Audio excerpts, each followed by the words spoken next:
Très chers amis internautes du monde francophone, assalamu alaikum wa rahmatullahi wa barakatuh. Que la paix et les bénédictions d'Allah soient sur vous tous. Bienvenue dans ce nouvel épisode de Omar répond en direct. Alors la majorité des personnes connaissent le principe de cette émission.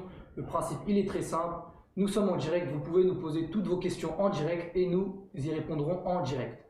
Permettez-moi de vous présenter les intervenants qu'on a avec nous aujourd'hui. Donc on a avec nous aujourd'hui monsieur Omar Ahmed, prédicateur de la communauté musulmane Ahmadiyya et également l'un des responsables francophones à la MTA internationale. Monsieur Omar, assalamu alaikum. Wa alaikum salam wa rahmatullah. Et nous avons également le plaisir d'avoir d'ailleurs pour la première fois via Teams une sœur du Canada, Asifa Sahba, assalamu alaikum. Merci à vous d'être ici avec nous, merci à tous les deux d'avoir donné de votre temps pour participer à cette émission. Comme vous savez, depuis quelques épisodes maintenant, nous sommes axés sur la réponse à une vidéo de monsieur Majid Oukasha qui s'intitule « Les 6 arguments islamiques qui dupent les Occidentaux ». Donc pour les personnes qui n'ont pas vu la vidéo, n'hésitez pas à aller la voir. C'est une vidéo qui est intéressante puisqu'il y a certains points qui méritent quand même une certaine réflexion et une réponse doit être apportée. Et aujourd'hui, on va aller dans la continuité de cette vidéo. D'ailleurs, n'hésitez pas à aller voir les lives précédents parce que justement, dans les lives précédents, on parle de cette vidéo. Certaines allégations ont été réfutées, alhamdoulilah, et aujourd'hui, on va reprendre là où on s'était arrêté la semaine dernière. Donc déjà, premièrement, Asifa Sahba, que pensez-vous de Majid Oukasha, de sa compréhension de l'islam, de ses vidéos? Assalamu alaikum wa rahmatullahi wa barakatuhu. En fait, oui, je regarde les vidéos de Monsieur Oukasha et en fait, la seule chose qui me vient à l'esprit, c'est que oui, Monsieur Oukasha présente ses faits, sa compréhension de l'islam d'une façon logique et rationnelle qui attire beaucoup de gens. Quand on entend quelque chose qui est bien placé, qui est bien présenté, on y est attiré et naturellement on pense que c'est la vérité.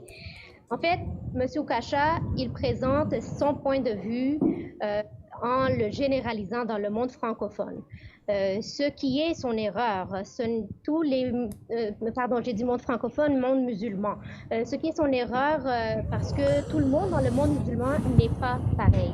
Alors, c'est là que vient notre devoir en tant que musulman ahmadi, que d'aller clarifier ces allégations et pour que nos téléspectateurs puissent savoir quel est le vrai visage et le beau visage de l'islam.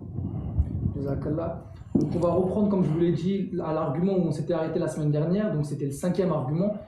Le titre de l'argument, c'est « Si ça va mal dans les pays occidentaux, c'est à cause de la colonisation occidentale ». Et la première allégation qu'il nous fait est la suivante.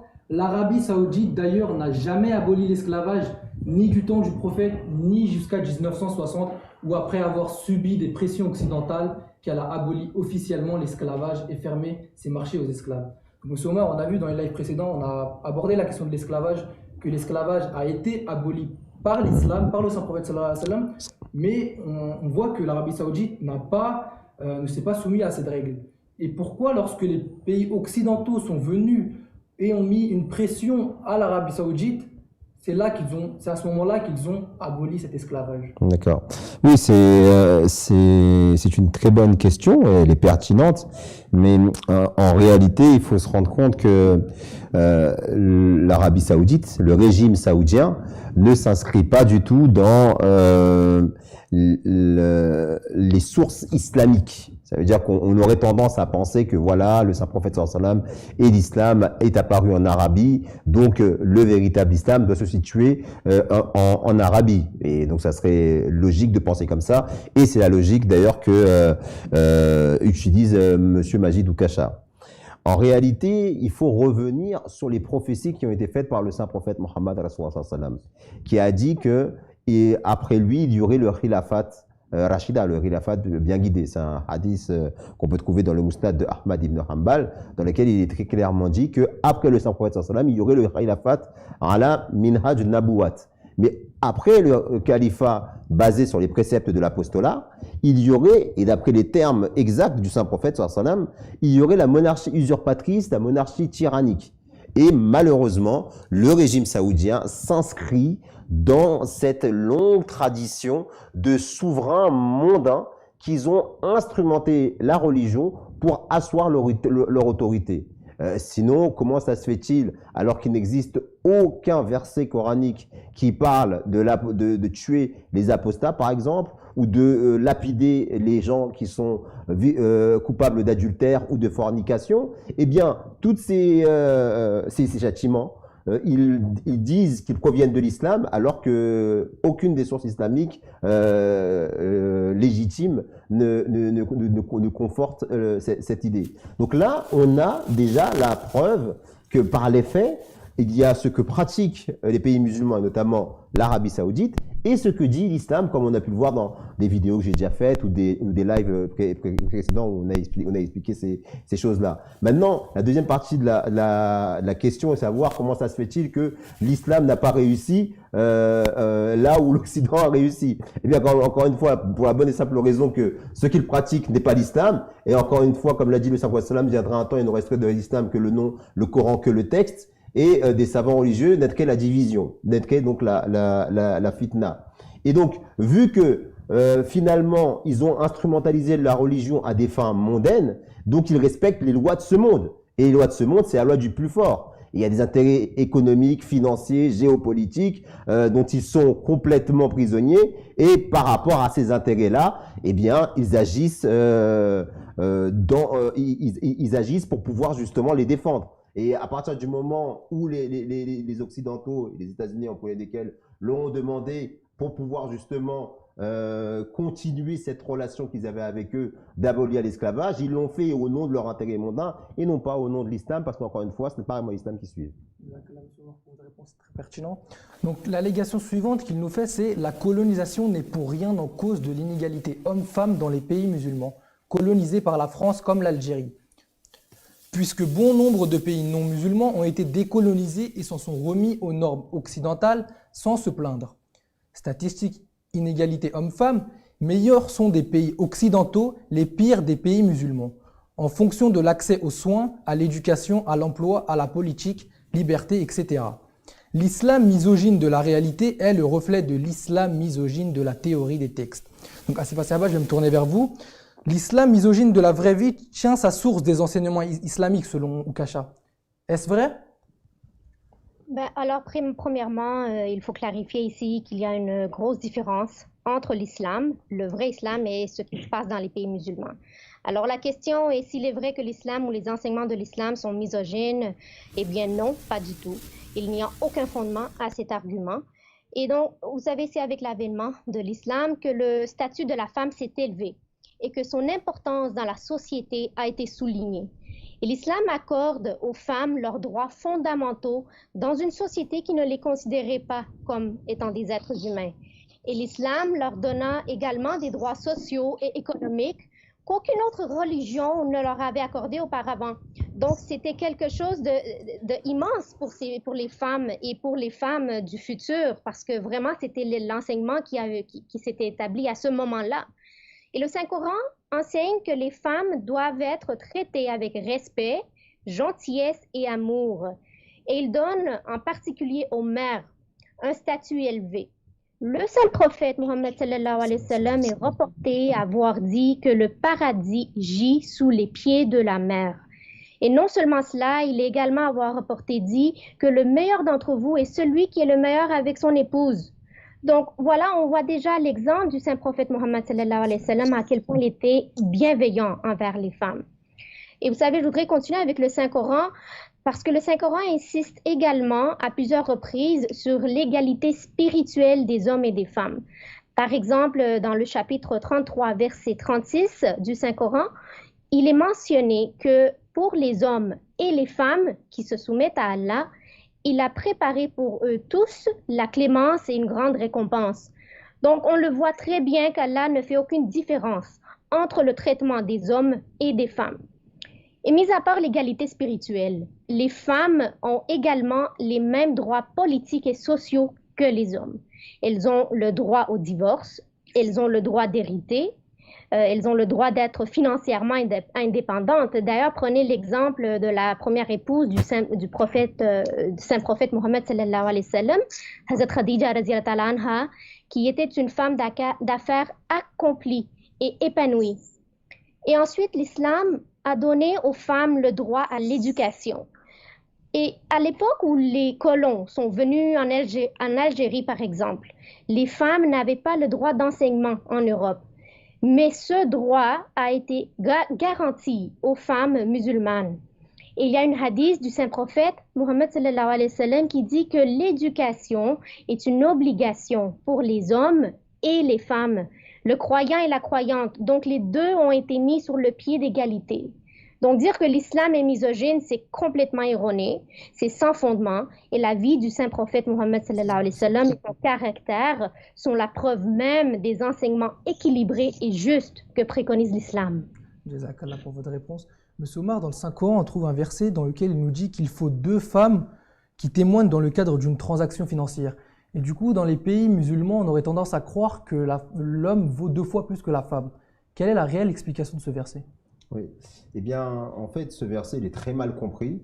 Et quand on le confronte justement à l'enseignement islamique, on réalise, on a la preuve qu'effectivement les musulmans aujourd'hui, les pays musulmans en particulier, sont plus influencés par leur culture que parce que prône la religion. Et là, il y a un argument qui est très pragmatique.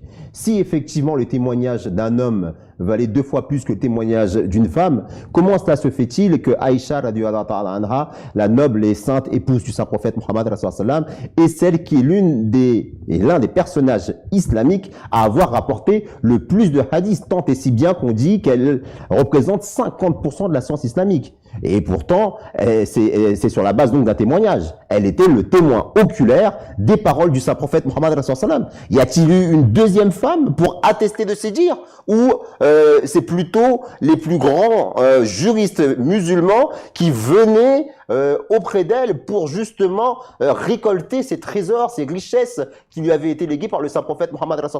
Donc cet exemple pratique nous montre à quel point ces pays-là font fausse route quand ils déduisent justement de ce verset que le témoignage d'un homme vaut 2 fois plus que celui d'une femme. C'est complètement faux et ridicule. Monsieur Omar, là on a illustré, on a dit que le monde musulman actuel ne suit pas les enseignements du Saint-Coran. Est-ce qu'on a des exemples du comportement du Saint-Prophète sallallahu alayhi wa sallam envers ses épouses? Est-ce qu'on a des exemples du comportement du Saint-Prophète envers ses épouses? Énormément. Énormément d'exemples. Le Saint-Prophète Mohammed était un homme qui était particulièrement attentif aux besoins de la femme en règle générale. C'est grâce à lui qu'elle est devenue, pour la première fois dans l'histoire des religions, héritière.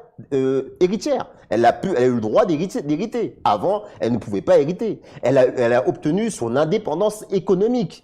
Et en ce qui concerne ses relations avec son épouse, elle n'était pas faite d'autorité, d'abus. Elle était régie sous le signe de la convivialité, de la familiarité, de l'amour. On rapporte que souvent, lui et Aïcha, radhiyallahu ta'ala anha, faisaient des courses. Et des fois, elle le battait, des fois, il la battait. Par amour, on rapporte aussi que lorsqu'elle buvait dans un verre d'eau, il prenait et il buvait dans le même coin, dans la même partie où elle avait bu. Il est rapporté qu'une fois, elle chantait avec ses amis parce que c'était le jour de l'Aïd. Son père Abou Bakr est venu, a commencé à l'arrêter. Le Saint-Prophète l'a dit non. Chaque peuple a sa fête. C'est une occasion de fête. Laisse-lui célébrer cette fête. Donc le Saint-Prophète Mohammed, dans son attitude avec son épouse, était tellement affable, tellement avenant, qu'on rapporte aussi qu'une de ses épouses, lorsqu'elle est décédée, alors qu'elle est décédée à un âge fort avancé, elle a demandé à faire construire son tombeau à l'endroit où ont lieu ses noces avec le Saint-Prophète Mohammed. Il y a énormément d'anecdotes. Si je devais tous les citer, on n'aurait pas le temps de cette émission. Une dernière qui est très belle aussi. On rapporte que pour faire monter justement sa femme, Safia, si je ne m'abuse, il se mettait à genoux et il proposait son genou pour qu'elle s'appuie dessus afin de monter sur le cheval. D'ailleurs, le Saint-Prophète sallallahu alayhi wa sallam a parlé dans son dernier sermon de la place de la femme, l'importance de la femme. Tout à fait, justement. Et là, on voit à quel point il était soucieux de son devenir, vu que parmi les derniers mots qu'il a dit avant de quitter cette terre, c'était « Vous avez des épouses, vous serez tenus responsables de leur bon ou leur mauvais traitement ». Je vois qu'il commence à y avoir de l'interaction dans le chat. Nous sommes à 28 visionnages, alhamdoulilah. Il y a des personnes qui nous passent les salams, des personnes comme Nushrin Bouhout, Action 314, Larbi ou Ouzoul. Donc, wa alaykoum assalam à tous. Merci à vous de nous suivre. N'hésitez pas à poser toutes vos questions. D'ailleurs, je vois qu'il y a également quelques questions. On va y revenir après. Et sans plus attendre, on va passer au 6e argument. Donc le 6e argument, il s'intitule « Vanter les bienfaits de l'islam, mais uniquement de celui qui est minoritaire et qui a émigré dans le monde occidental. » Donc il nous dit « Toutes les femmes qui disent que l'islam ne les empêche pas d'être libres sont dans des pays occidentaux. N'est-ce pas bizarre ? A contrario, les femmes qui vivent dans les pays musulmans se plaignent de leur liberté et de leur égalité. C'est les lois françaises mécréantes qui vous permettent cette liberté. » Je vais me tourner vers vous, Asifa Sahba. Donc là, Ukasha, il prétend que les femmes musulmanes qui vivent en Occident, elles sont libres grâce à la sécularisation occidentale. Et que si elles respecteraient les enseignements islamiques, ce ne serait pas le cas. Est-ce vrai ? Pas du tout. En fait, Monsieur Ukasha, il généralise son argument. Il faut vraiment aller il faut analyser exactement qu'est-ce qui est commandé par l'islam et pourquoi c'est commandé. Premièrement, je voudrais également mentionner que ce qui se passe aujourd'hui dans le monde musulman, je l'ai mentionné plus tôt également, c'est complètement éloigné des vrais préceptes de l'islam. Les oulémas et les gens qui sont au pouvoir interprètent les enseignements de l'islam pour leur propre gain personnel et politique. Et donc, la raison d'être de la Ahmadiyya, telle que prédit par le saint prophète Mohammed sallallahu alayhi wa sallam, est de raviver les vrais enseignements de l'islam. Et c'est pour cela que la communauté musulmane Ahmadiyya ne dépend pas d'un pays. Nous sommes vraiment au niveau international et nous sommes unis sous un califat. Et c'est sous ce califat que nous, les femmes musulmanes Ahmadiyya, nous sommes développées et épanouies. Alors, nous faisons partie d'une organisation auxiliaire au sein de la Jamaat, qui est entièrement gérée par les femmes. Et cette organisation s'appelle la Lajna-e-Maila. Et cette organisation fut fondée par le 12e calife Hazrat Mirza Bashiruddin Mahmoud Ahmed, qui jugea à cette époque que les femmes avaient besoin d'un environnement propre à elles, dans lequel elles pourraient s'épanouir, s'entraider et opérer indépendamment sous le chapiteau du calife. Alors, aucun homme n'a son mot à dire dans le fonctionnement de la Lajna-e-Maila, sauf le calife lui-même. Donc, de cette façon, nous endossons non seulement le modèle islamique qui propose en fait la séparation des sexes pour permettre à la femme d'être plus libre et confortable, mais ça nous permet également de nous épanouir sur une plateforme dans laquelle nous sommes parmi nos pairs. Et aujourd'hui encore, il y a plusieurs inégalités entre les hommes et les femmes parce que bien souvent, l'homme profite de sa position et de son pouvoir pour manipuler et abuser la femme. Ce qui donne par exemple naissance à des mouvements dans l'Occident comme MeToo, dont vous l'avez probablement entendu. Et d'autre part, un autre exemple que je voudrais mentionner, c'est que lorsque nos Jalsa, donc nos conventions annuelles, à chaque année, nous les faisons, plusieurs de nos invités femmes non musulmanes qui assistent à ces jalsa attestent à ce fait qu'elles se sont senties beaucoup plus libres et confortables du côté de la jante féminine. Donc, c'est leur propre mot. C'est elles qui le disent. Nous sommes confortables, nous savons c'est quoi nos enseignements. Mais quand quelqu'un de dehors vient dans notre maison et dit que oui, vraiment, je me sens bien chez toi, alors vraiment, il y a quelque chose de bien que nous faisons, clairement. Et donc, un autre point important à noter, c'est que la femme musulmane Ahmadi, les femmes sont beaucoup plus lettrées et plus éduquées que les hommes Ahmadi. Et d'ailleurs, par rapport à ce que dit M. Ukasha, que les femmes musulmanes qui vivent en Occident sont plus libres, plus éduquées, épanouies grâce au système et aux lois des pays occidentaux, eh bien, son argument n'a aucun fondement. Notre Jamaat a toujours promu l'éducation des filles. Et un sous-produit de cela est le fait que dans certaines parties du monde, en particulier dans les pays en développement, mais aussi dans le monde occidental, nous constatons que les filles Ahmadis surpassent les garçons dans leurs études. À titre d'exemple, les femmes Ahmadis de Rabwa, donc c'est au Pakistan, sont à 100% éduquées comparativement aux hommes. Donc, vous voyez, malgré les libertés, les droits qui nous leur sont confisqués dans nos pays musulmans, qui sont en flagrant contradiction aux enseignements de l'islam, les sœurs Ahmadi au Pakistan honorent les vrais enseignements de l'islam à la lettre et sont plus éduquées que les hommes. Et donc, les femmes qui ont la capacité de devenir médecin ou enseignante ou d'exercer d'autres professions qui profitent à l'humanité peuvent le faire librement, peu importe le pays dans lequel elles sont. Et avant de terminer, je voudrais dire que les femmes Ahmadi font preuve d'énormément de courage et de sacrifice. L'une des réalisations importantes de la Lajna est sa contribution à la construction de mosquées dans le monde.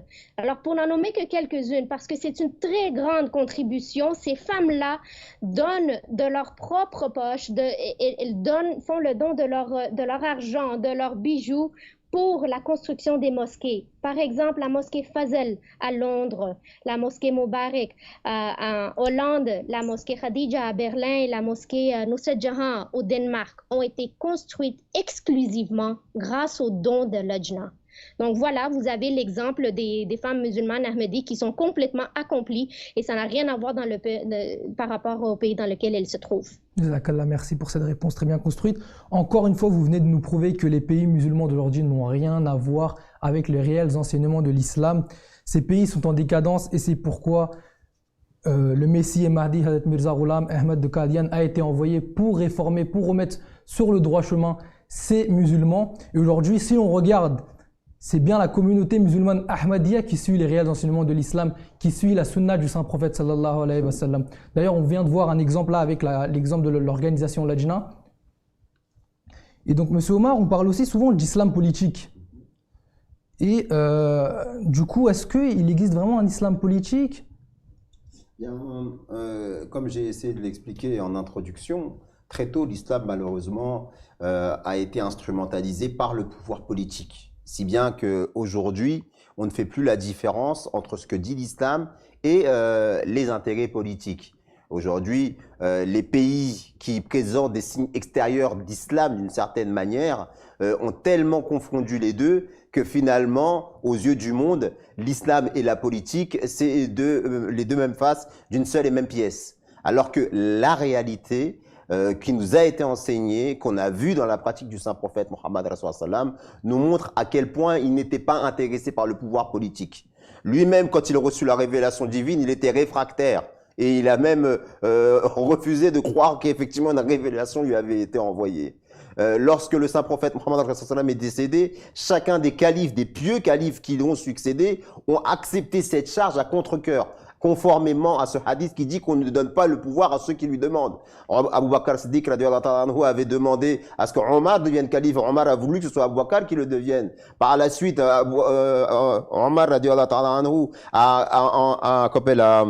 a mis en place un collège de 6 éminents compagnons, et donc pour pouvoir choisir le prochain calife. Othman et Ali, qui étaient les deux derniers qui étaient plus susceptibles de le devenir, ni l'un ni l'autre ne le voulaient, le califat. Et à la fin, le 4e calife, Ali, quand il est devenu calife, la ville de Médine tout entière a dû insister pour qu'il prenne cette charge. Et il l'a accepté parce qu'en islam, on ne refuse pas une responsabilité. Et il ne l'a pas accepté de gaieté de cœur. D'ailleurs, on l'a vu, les califes ont été ensuite martyrisés. Et une petite anecdote à ce sujet-là pour dire à quel point l'islam n'est pas politique, c'est qu'au moment des souverains iniques, de la période post-califale, de la période où le saint prophète avait dit lui-même que cette période-là serait constituée de monarchie usurpatrice, monarchie tyrannique. Nous avons le témoignage du petit-fils de Muawiyah. Muawiyah qui était celui qui s'est rebellé contre Hazrat Ali et qui lui pour le coup était désireux du pouvoir politique. Eh bien son petit-fils, il a reconnu par lui-même le jour où son père est mort, Yazid, et qu'il a hérité justement de son autorité, eh bien après 40 jours de méditation, il s'est présenté devant l'Assemblée des musulmans et il leur a dit: je n'ai aucun droit de prendre votre serment d'allégeance parce que je ne suis pas digne de cette responsabilité spirituelle. Et ni Yazid était supérieur à Hussein, qui était le petit-fils de Saint qui avait été martyrisé, ni Ali, ni Muawiyah était supérieur au calife Ali, parce qu'il avait compris, comme grand nombre de musulmans le comprennent aujourd'hui, que les premiers califes étaient d'abord et avant tout des gens pieux, des serviteurs, des serviteurs de la religion, uniquement mus par l'amour d'Allah et du saint prophète Muhammad Rasulullah sallam. Ça, c'est l'histoire de l'islam qui nous démontre qu'il y a eu une cassure à un moment donné, où cette spiritualité, justement, elle a été enlevée, elle a été retirée, parce que les musulmans n'ont pas été capables de la préserver, et que, depuis lors, malheureusement, on est pris en otage par des gens qui comprennent la religion sous les yeux d'un politicien.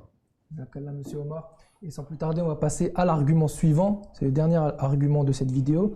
Il nous dit, ces musulmans ou musulmanes qui se vantent de la liberté de l'islam en France, imaginez que demain la France d'appliquer la loi islamique pour les musulmans. Les femmes qui se plaindraient de violence, leurs plaintes ne seraient pas prises parce que selon le Coran, c'est tout à fait justifiable. Ou ceux qui commettent l'adultère se feraient fouetter. Le musulman qui commettrait le moindre vol, que ce soit une pomme, 1 euro ou des milliers, se ferait couper la main. Je vous garantis que vous ne vanterez plus rien de l'islam. Donc, monsieur Omar, on a déjà parlé des violences conjugales, on a déjà parlé de l'adultère dans les lives précédents. D'ailleurs, j'invite les téléspectateurs à aller voir les lives précédents. Mais pour la question du vol, comment est-ce que ça se passe? C'est une loi générale pour tout type de vol ou est-ce que c'est quelque chose qui est visé? Justement, ça c'est une très bonne question. En réalité, comme je vous l'ai dit, à partir du moment où la spiritualité n'a plus eu cours dans le monde musulman, je parle au niveau, en tous les cas, au niveau du pouvoir, eh bien, les règles, les provisions qui ont été mises dans le Saint-Coran pour protéger justement l'édifice des beaux enseignements islamiques ont été compris comme des lois pénales qu'on doit appliquer bêtement et méchamment sans prendre en considération le contexte. Les gens diront, je suis en train de faire du politiquement correct, je suis en train d'édulcorer, mais qu'est-ce que nous dit la réalité et qu'est-ce que nous dit l'histoire du saint prophète sallam et des califes bien guidés, l'époque pendant laquelle les enseignements de l'islam étaient réellement pratiqués. Si effectivement le but était de couper la main à tort et à travers, quelles que soient les circonstances, eh bien dans ces cas-là, ils l'auraient fait. Mais est-ce que c'est ce qu'ils ont fait? On rapporte que le calife Omar, lorsque il y avait une période de famine, eh bien, il a suspendu cet enseignement. Il a suspendu cette peine, il a suspendu cette sentence contre le voleur. Parce qu'en plus, il nous a montré par là que ce n'était pas le voleur qui vole parce qu'il est affamé qui était visé. Mais ce qui est visé dans ce verset, qui reprend en fait une règle arabe qui est le tarsis, et qui connote en fait la multiglycédivité, ça veut dire que c'est un fiefé voleur, un voleur invétéré, et c'est le même principe que pour le fornicateur, c'est quelqu'un qui fait preuve d'exhibition sexuelle de manière invétérée, de manière constante, qui est sous le coup de la loi de l'attentat à la pudeur. Eh bien, que ce soit pour le voleur ou pour le fornicateur, on parle de cas extrêmes. Et donc, dans ces conditions-là, on comprend que cet argument ne tient pas la route. Parce qu'il ne s'agit pas aujourd'hui de punir celui qui vole parce qu'il a faim. D'accord, monsieur Omar. Là, je vais me tourner vers Asifa Serba. Est-ce que vous pouvez nous parler des violences conjugales? Parce qu'il nous dit les femmes qui se plaindraient de violences, leurs plaintes ne seraient pas prises en compte parce que selon le Coran, c'est tout à fait justifiable. D'ailleurs, dans les commentaires, il y a une personne qui s'appelle Jules Dream qui dit que oui, le mari peut frapper sa femme. Est-ce que c'est le cas? Non, en fait, ce qu'il faut comprendre, c'est que le chapitre 4, verset 35 parle justement de cela, du fait que l'homme a le droit d'apporter une correction envers sa femme. Mais ce n'est pas un commandement qui lui donne libre cours. C'est pas une porte qui s'ouvre à lui et qu'il peut vraiment corriger sa femme. Elle est assise en train de boire son thé et tout d'un coup ça lui tente, là il commence à la frapper. C'est pas comme ça que ça marche. En fait, un homme et une femme qui sont mariés et qui sont heureux ensemble, cette question ne se pose même pas. Ce verset nous apporte vers les situations qui sont extrêmes. Donc, un couple qui n'est pas capable de s'entendre.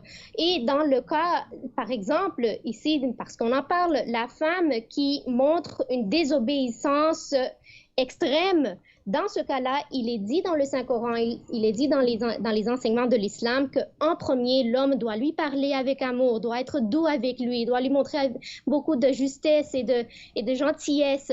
Mais si malgré ses efforts de l'amadouer, d'être gentil avec elle, ne marche pas et que la femme, et oui, on s'entend qu'il y a certaines femmes dans le monde, et peu importe la religion ou la culture ou la place dans le monde, il y a certaines femmes, et oui, certains hommes aussi, qui ne veulent absolument pas écouter leur époux.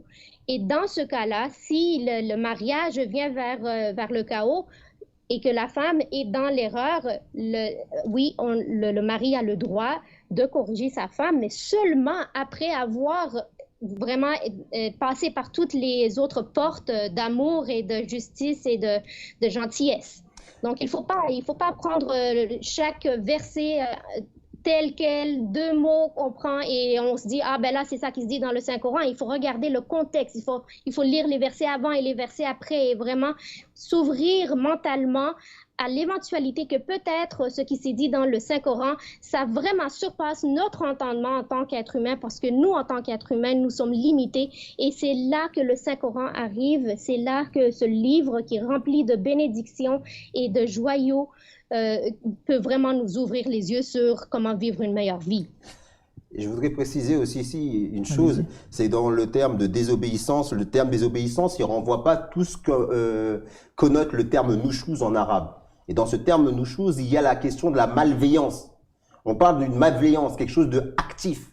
C'est lorsque la femme est dans une position, et ça c'est des choses qui arrivent, où on est dans le cas d'une violence conjugale qui est crainte de la part de la femme vis-à-vis de l'homme. Parce que ce qu'il faut savoir, c'est que ce verset, dans quel contexte il est descendu? C'est à l'époque où ça donnait tellement de droits aux femmes que finalement, l'inverse a commencé à se produire et que les femmes ont commencé à être injustes vis-à-vis de leur mari. Et donc là, le saint prophète Muhammad et Allah a révélé ce verset en disant qu'effectivement, le but n'était pas que les femmes, les femmes dominent les hommes, ni que les hommes dominent les femmes, mais qu'il y ait une harmonie dans le couple. Et donc, là, c'est une loi comportementale où justement on veut faire comprendre à la partie qui est injuste qu'attention, ne pas dépasser les bornes et que si effectivement vous dépassez les bornes, vous allez créer une situation de couple qui n'est pas viable, qui n'est pas harmonieuse. Et donc là, l'homme, il lui est permis en dernière instance, après avoir, comme a dit Asifa Sahiba,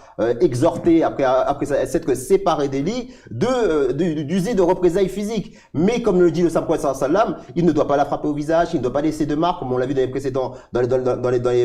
précédents lives, où on voit bien qu'effectivement, ce n'est pas un appel à boxer son épouse, mais c'est encore une fois pour répondre à une situation très exceptionnelle. Et d'ailleurs, c'est le seul verset qui parle justement de cette question-là, qui n'est pas encore une fois un encouragement à la violence conjugale, mais pour répondre à une situation précise.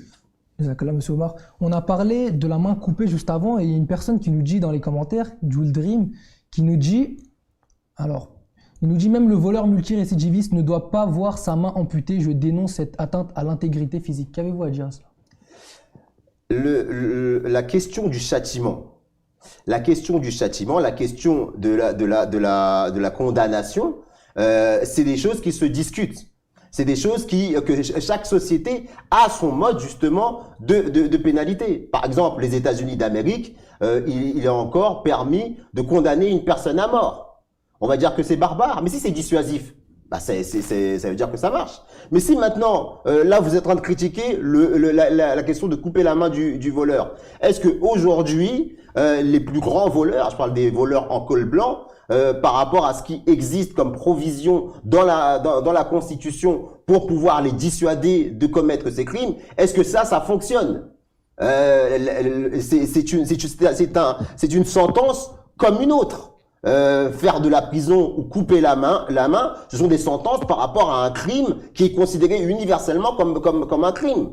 Sachant encore une fois que le but de cette sentence, c'est la dissuasion et que l'islam n'accentue pas, ne pointe pas, n'assiste pas plus sur la sentence que sur la réforme. Et qu'en fin de compte, Si effectivement les individus comprennent véritablement les enseignements islamiques, ces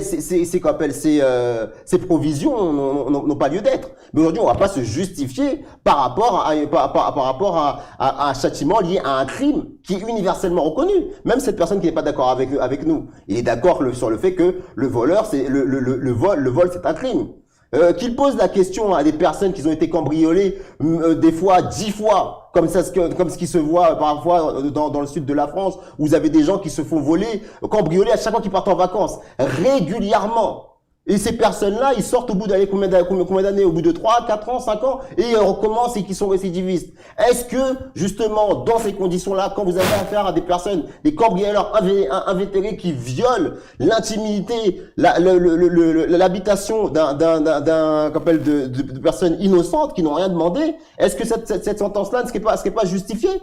C'est facile d'avoir des bons sentiments quand on n'est pas soi-même concerné. Qu'il soit d'accord, qu'il ne soit pas d'accord, c'est un enseignement qui est fait pour dissuader. Et en tant que musulman, on n'a pas honte d'y croire. Et ce n'est pas archaïque. C'est encore une fois un châtiment lié à un crime universellement reconnu comme tel. Jazakallah, monsieur Omar. Et on a fini avec cette vidéo de monsieur Majidou Kasha.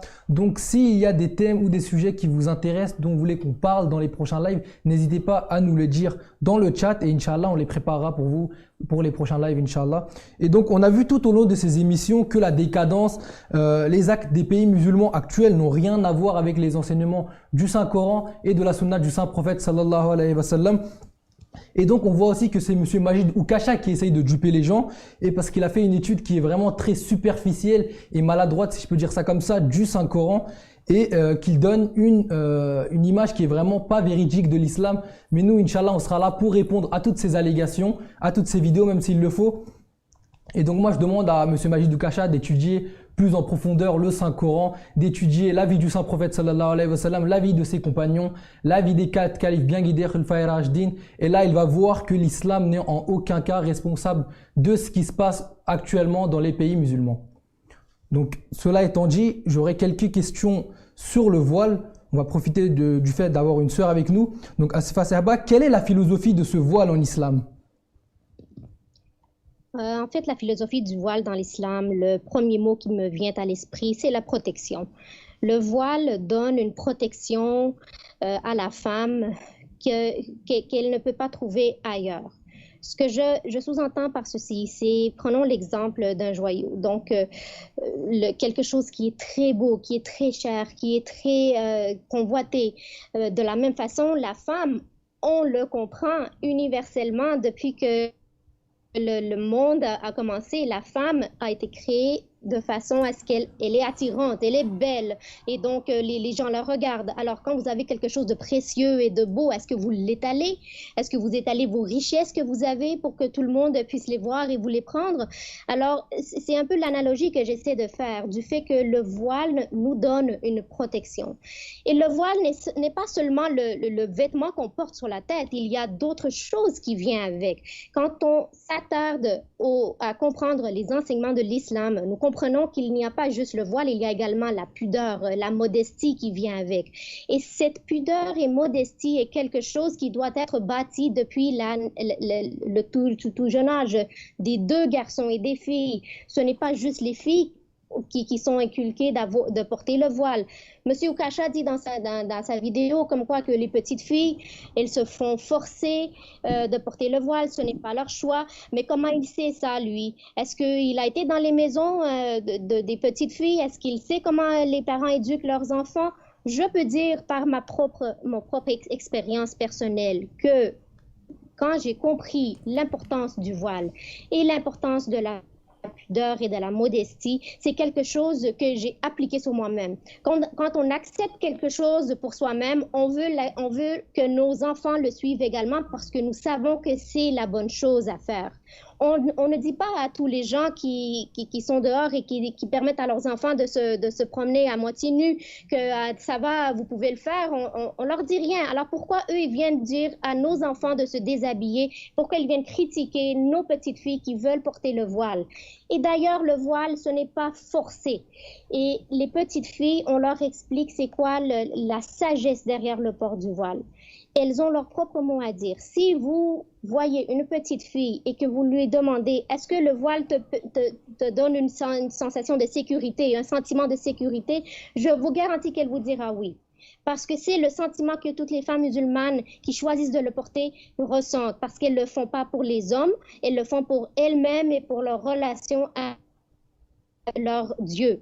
Et d'ailleurs, je voudrais également mentionner le fait que M. Kacha mentionne également comme quoi que les femmes occidentales ont le choix de se dévêtir, il n'y a personne qui les force, elles peuvent vraiment être sur les images, dans les médias comme bon leur semble. Eh bien, je voudrais corriger ceci. M. Kacha ne sait pas que les médias sociaux et les médias comme la musique, la télévision, le cinéma et tout sont là pour exploiter les femmes. Les hommes vont acheter qu'est-ce qui est beau et que les femmes vont se vendre pour vraiment satisfaire ces besoins-là. Alors, je voudrais vraiment que les téléspectateurs comprennent et n'aillent pas critiquer le fait que les femmes musulmanes ne se dévêtissent pas parce qu'elles ne sont pas confortables. Nous sommes confiantes en qui nous sommes. Nous n'avons pas besoin de se dévêtir pour prouver aux gens que venez vers moi, aimez-moi pour la beauté que je transmets. C'est vraiment ce que nous sommes à l'intérieur de nous qui transmet. Jazakallah pour cette magnifique réponse. Et souvent dans les médias, on nous dit que les femmes sont forcées et qu'elles ne sont pas épanouies avec ce voile. Ça les freine dans la société, dans leur progression. Est-ce que vous, personnellement, ce voile, il vous empêche de vous épanouir, de progresser dans la société ? Non, pas du tout. Vraiment, depuis que j'ai commencé à porter le voile m'a vraiment donné une sensation de paix. Alors, j'ai commencé à porter le voile tardivement, malheureusement. Et je dis malheureusement parce que j'ai ressenti la différence entre le temps où je ne le portais pas et entre le temps où j'ai commencé à le porter. Et les gens me traitaient avec plus de respect. Il y avait une genre de barrière invisible autour de moi que les gens respectaient et me parlaient avec beaucoup plus d'amour et de tolérance. Et c'est là qu'une porte s'est ouverte pour moi. J'ai commencé à leur expliquer pourquoi je le portais et qu'est-ce que ça a apporté dans ma vie. Et c'est là que le dialogue s'est ouvert. Tant qu'on ne le fait pas, on ne peut pas le comprendre. Et il faut vraiment s'attarder sur les vraies raisons. Il faut prendre le temps en tant que femme, pour les femmes qui ne le font pas encore et qui ne l'ont peut-être pas encore assimilé ou compris, j'invite ces femmes-là à prendre le temps pour elles-mêmes, parce que vous êtes importante pour vous-même, d'aller comprendre ces injonctions islamiques et de vraiment étudier la question. Et je vous garantis que vous allez trouver beaucoup de paix dans vos cœurs. Merci pour cette réponse. Monsieur Omar, on voit que dans les commentaires, ils nous disent « Mais pour les hommes, il se passe quoi ? Pourquoi il n'y a pas de voile ? Est-ce qu'il y a un voile pour les hommes ?» Oui, tout à fait. Ben, c'est conforme à la nature humaine. C'est qu'aujourd'hui, on sait très bien qu'un homme est plus attiré par une femme qu'une femme est attirée par un homme, même s'il y a une attirance. Et on sait aussi que la femme est beaucoup plus belle, si on peut dire, que l'homme. Et comme l'a si bien dit notre sœur, on n'étale pas ce qui est beau. Et l'homme, justement, pour pouvoir se protéger et protéger la femme d'un homme qui ne saurait pas se contrôler, eh bien, on lui demande de baisser le regard. Après, dans les commentaires même, et même certaines personnes nous disent, mais vous dites que comme si tous les hommes étaient des animaux. Et l'islam est une religion qui veut prévenir plutôt que guérir. Et qu'est-ce que nous disent les faits? Les mouvements Balance ton port, MeToo n'ont pas été lancés par des musulmans, que je sache. Et les personnes à cause desquelles ces mouvements ont été mis en place n'étaient pas des gens sans éducation. Vous avez des modèles de réussite, vous avez des hommes politiques, vous avez des producteurs de cinéma, vous avez des hommes influents, puissants. Vous pourrez dire, mais ces personnes-là, c'est des personnes qui ont tout. Pourquoi ces gens-là n'arrivent pas à connaître le b.a.-ba de l'éducation et se tenir correctement devant la gente féminine? On voit bien que ces personnes-là, qui soi-disant sont éduquées, n'ont même pas été capables de rester dignes vis-à-vis d'une femme. Et donc l'islam, connaissant la nature humaine, quelle qu'elle soit, plutôt que de guérir, préfèrent prévenir en disant qu'un espace séparé entre l'homme et la femme est l'espace le plus adéquat pour que les deux puissent s'épanouir en toute liberté, tout simplement. D'ailleurs, vous avez parlé des mouvements MeToo ou Balance ton port. Donc, il y a un regard d'indignité de la gente féminine. Donc, quelles sont les solutions proposées par l'islam à ces femmes qui sont constamment objetisées, discriminées dans la société?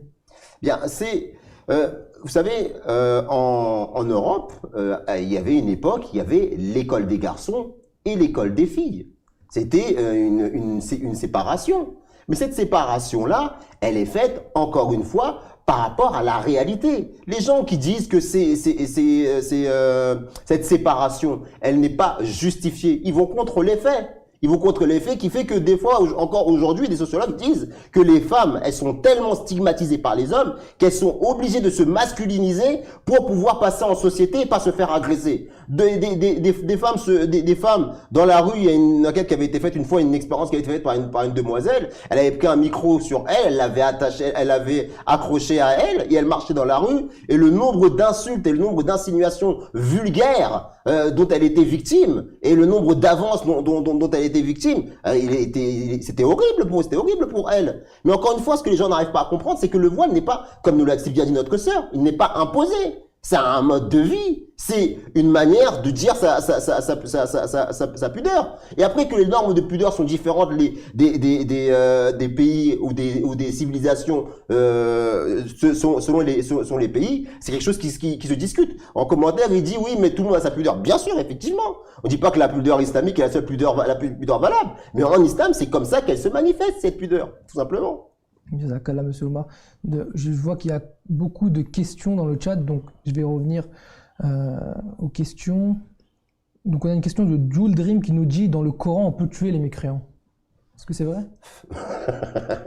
On a déjà, enfin, pour le coup, Jules Dream, c'est quelqu'un qui a déjà vu nos vidéos. Déjà, je comprends pourquoi il repose toujours les mêmes questions. J'avais répondu dans la vidéo, mais là, je vais répondre. J'avais répondu notamment par rapport à la question de la femme battue, soi-disant en islam. Mais ben, j'avais répondu, il n'était pas d'accord. Il revient sur ces mêmes allégations, mais c'est pas grave. On est là pour débattre. Et pour la question justement de tuer les mécréants. Cette question-là, comme je lui avais déjà dit, et comme je le répète, et comme le dit le Saint-Coran, elle doit être contextualisé.